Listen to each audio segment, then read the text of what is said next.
எல்லாத்தையும் ஆண்டவருடைய சமூகத்துல கொண்டு இறக்கி வச்சணும். நெஞ்சுக்குள்ள கவலைகள் பல கெட்ட அழுக்கு நீர்களை சுரந்து கொண்டே இருக்கும்.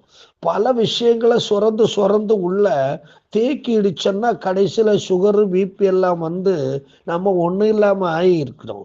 காலையில ஒவ்வொரு நாளும் கர்த்தருடைய சமூகத்துல போய் இந்த அழுக்கு நீரூற்றுகளை எல்லாம் எடுத்து கீழே ஊத்தி விடணும். ஆண்டவருடைய சமூகத்துல ஊற்றி விட்டுட்டோம்னா, இருதயத்தில் இருக்கிற எல்லாத்தையும் ஊற்றி விட்டுட்டோம்னா அந்த ஊற்று கண்ணெல்லாம் கிளீன் ஆகும். அதுக்கு பிறகு நல்ல தண்ணி சுரக்கும். திரும்பவும் அன்னைக்கு அடுத்துள்ள காரியங்களை செய்யும் பொழுது அதே மாதிரி திரும்பவும் அழுக்கு நீரா மாறும். இப்படி அன்றாடம் செய்து வந்து பழகிட்டோம்னா பிறகு அழுக்கு நீரே சுரக்காது. அதுக்கு பிறகு கவலை என்பதே வராது. அதுக்கு பிறகு எந்த பிரச்சனையும் வராது. எல்லா அழுத்தமும் பாரமும் நம்ம விட்டு போய்விடும்.